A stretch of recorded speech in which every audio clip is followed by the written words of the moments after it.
Good evening, America. I've always wanted to say that. This is my first and no doubt my last performance here. My name is Aaron and I've been great friends with Hanny for 20 years and I've been really looking forward to this day until 4 weeks ago when he asked me to do this speech. So Hanny's the type of guy who loves putting pressure on people to perform, especially in public. So instead of sending me words of encouragement before this speech, he texts me to say that you're going to be a really tough audience. So please do me a favour and let's prove him wrong, shall we?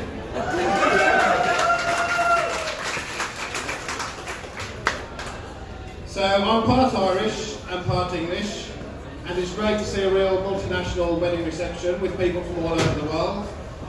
So here comes the difficult bit. I want to make everyone feel welcome. To everyone from Poland, Witamy Naomi Panako. For all the Germans, hello and alle aus Deutschland.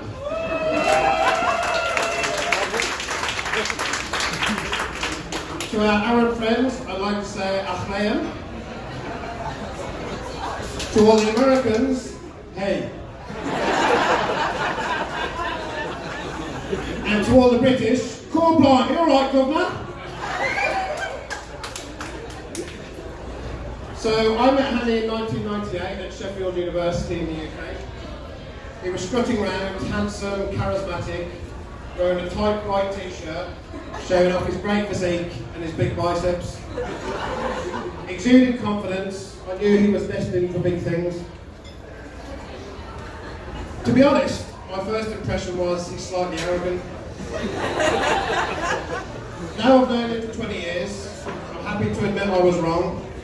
He's actually extremely arrogant. He's so arrogant, he thinks his best feature is his arrogance. How arrogant is that? Now, I know he won't mind me saying that because he'll actually take it as a compliment. And it was him that asked me to put that in there anyway. So 20 years ago, Hanny told me he had 3 aims in life, and I'm going to let you know how he successfully achieved all of them. The first you're all here to witness today, as he told me he was going to marry a beautiful and amazing woman.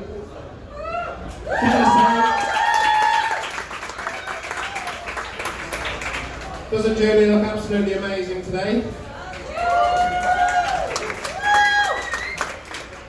Hanny, you're also looking good.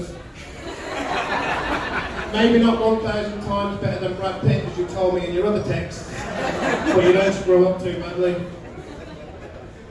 So congratulations both, thank you for this honour. Now, ever since I've known Hanny, he's loved being the centre of attention and performing in front of people. However, he can't sing, his jokes are awful, and his dancing is... I'll let you judge that later. However, he is really good at posing and looking at himself in the mirror. So naturally he decided to follow his hero Arnold Schwarzenegger into bodybuilding. Now you've seen the photos earlier, so this helps with this part. Nothing showcases Hanny's character more than when he's training for a bodybuilding competition. He's extremely motivated, determined and resilient. 4 months before a competition, he starts intense training to shed 1/3 of his body weight. He also reduces to only 3.5% body fat through a strict diet of chicken and broccoli, as we've heard before, and also a lot of fat-burning pills with explosive names like grenades, TNT and Semtex. Now if you want to know what this looks like, check him out posing in his tiny trunks on his Facebook profile. This guy is an absolute specimen. He's got muscles in places most people don't even have places.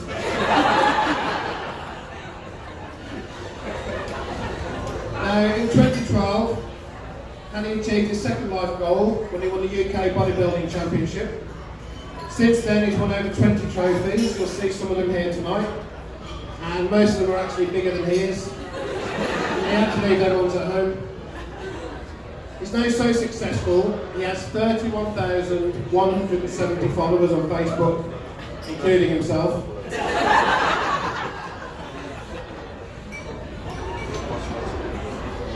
So he also won the chance to compete abroad, where me and his brother Faris flew to Denmark to watch him perform. Unfortunately, he lost to a 14-year-old boy who looked like one of the trophies Hanny normally picks up. We went all that way, and all he won was a 5 kilogram tub of creatine powder, which is a supplement to build muscle. On the way back through the airport, and he was absolutely exhausted, and he asked me to carry his bags for him. This was a bad idea. As the bag went through the scanner at customs, we started getting very suspicious looks from the customs officials. They looked at the names on our passports, then they looked at us, then they opened the bag and pulled out his fat-burning pills.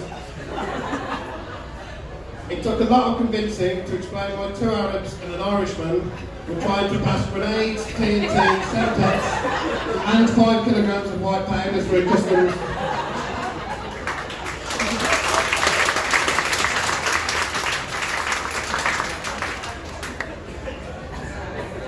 Now, I think this was actually the only time I've ever seen Hanny nervous.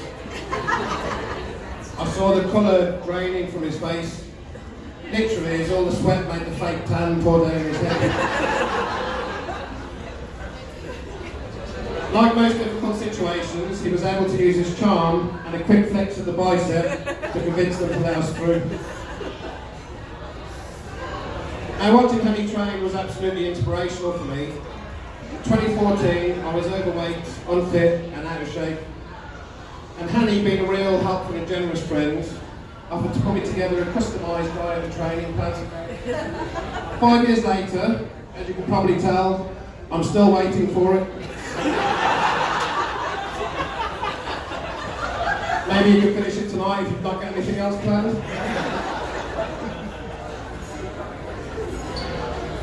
So, Hanny studied economics at university, and I'd always remember him teaching me about the concept of maximum utility, which is, when making a purchase, the consumer attempts to get the greatest value possible from expenditure of the least amount of money. In the UK, we call this being tight. For example, when he moved to New York and he had an ingrowing toenail, rather than pay to see a doctor, he decided to pull it out himself. He's also short-sighted, but he's too vain to wear eyeglasses. So he needs to wear contact lenses in both eyes. But to maximise utility, he only wins one.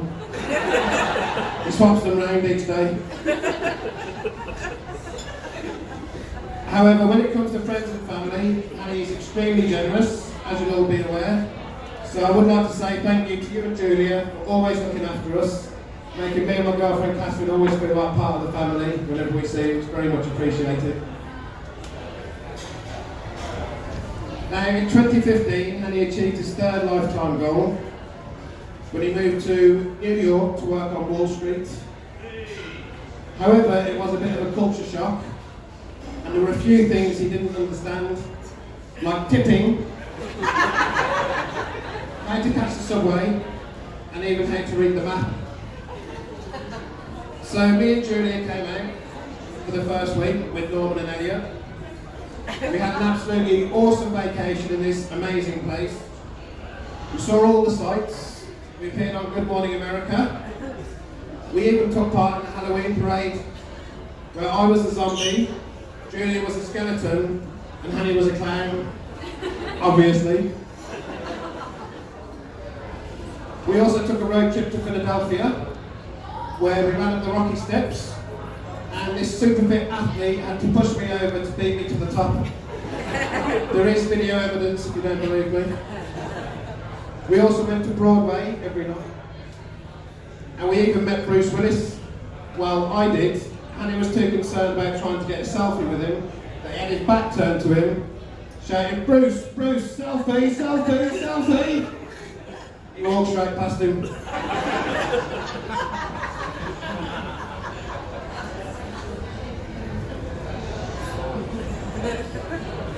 So time came after a week that me and Julia had to come back to the UK, and she was worried about leaving Hanny alone. Bearing in mind, we got lost for an hour looking for the exit in IKEA the day before. She was right to be worried. The day after I got back to the UK, Hanny called to ask me where he lives. Hanny, it's West 55th Street, Midtown Manhattan. 3 hours later, he texts me to say he's in the Bronx. Now, this guy is Director of Legal Risk Management at Wall Street, but he can't use a map. Maybe it's time to purchase that second contact lens.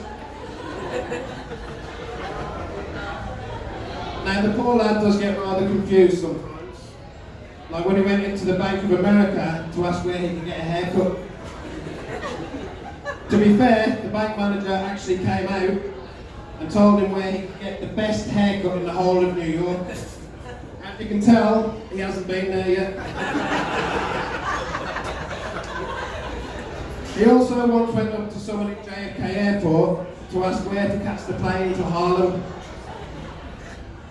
Don't even get me started on the trouble he's had with the date when he realised the day and the month are written the other way around in America. He thought half the food he was eating was out of date. So, honey, I do look up to you so much. I've always listened to your advice and your intellectual musings. And to prove it, I've adopted what you taught me about the concept of maximum utility in the purchase of your wedding gift. So, I'm absolutely delighted to present you with this map of New York.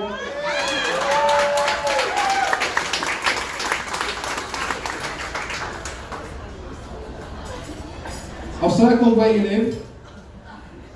There's an arrow showing the exit of IKEA. And I've even drawn out the route to Harlem Airport.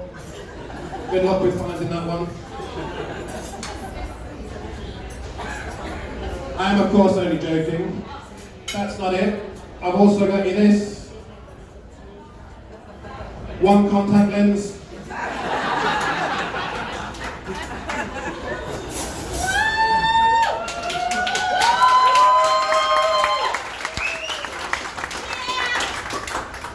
So you can actually read the map. And also, so it will serve as a permanent reminder on the day you marry Julia that you'll never be lost again. Amen. Anyways, I hope these stories show why I love being around you and Julia. 20 years ago you told me your life aims, and it's been an absolute honour and privilege to be by your side as you've achieved each one of them. Honestly, my life would not have been the same without meeting you. You're a great friend, your confidence and self-belief is infectious. Today, you have another aim, which is to keep each other happy, safe and healthy, and also complete my diet and training plan. So I am so happy that you've both met the person of your dreams. You are perfect together. I think that day's proved it, and everyone can see that here as well. I do look forward to many more adventures and fun times together, if you're still speaking to me after this. And I have to say, Hanny, your advice was incorrect. This audience has been absolutely amazing. Thank you, everybody.